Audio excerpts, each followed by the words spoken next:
तालजंग नामक असुर जो ब्रह्माजीचा वंशज होता, त्याच्या पुत्राचं नाव होतं मूर असुर. मूर खूप पराक्रमी होता, पण मोठा होत होत तो खूप अत्याचारी होत गेला. त्यांनी सगळ्या देवतांशी युद्ध केलं आणि युद्धात त्यांना परास्त केलं आणि त्यांच्या गादीवरनं त्यांना हकलून दिलं. मग सगळे देवता भगवान विष्णूजवळ आले. भगवान विष्णूजींना हे ऐकून खूप क्रोध आला. मग ते स्वतःच मूर असुरजवळ युद्ध करायला गेले. हा युद्ध खूप दिवस झाला. भगवान विष्णूंनी सगळ्यांना छिन्न भिन्न केलं, पण मध्येच एक विचित्र घटना घडली. ते युद्ध मधात सोडून भगवान विष्णू बद्रिकाश्रमच्या सिंहावती नामक गुफामध्ये येऊन झोपून गेले. मग मूर असुर त्यांना शोधत तिकडे आला. जसंच तो त्यांच्यावर वार करायला गेला तर त्यांच्या पोटातनं एक कन्या निघाली. ती कन्या सशस्त्र होती. त्यांनी लगेच त्या कन्येने मूर असुरचं वध केलं. जेव्हा भगवान विष्णू झोपेतनं उठले आणि मूर असुरला मेलेलं बघितलं आणि तिथे कन्या बघितली तर त्यांनी विचारलं की तू कोण?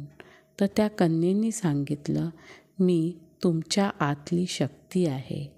मला एकादशी असं म्हणतात. हे ऐकून भगवान विष्णू खूप खुश झाले आणि ते बोलले, आजच्या दिवशी एकादशी होईल. जे लोक या दिवशी माझी पूजा करतील, माझी आठवण काढतील, त्यांच्या सगळ्या मनोकामना मी पूर्ण करीन. ज्या लोकांवर भगवान विष्णू प्रसन्न राहतील, नक्कीच त्या लोकांवर माता लक्ष्मीची पण कृपा राहील. कारण की भगवान विष्णूच्या पत्नी आहे माता लक्ष्मी. आपण सगळे महाराष्ट्रात या दिवशी पांडुरंगाच्या मंदिरात जातो. या दिवशी वारकरी पांडुरंगाचे दर्शन घेतात.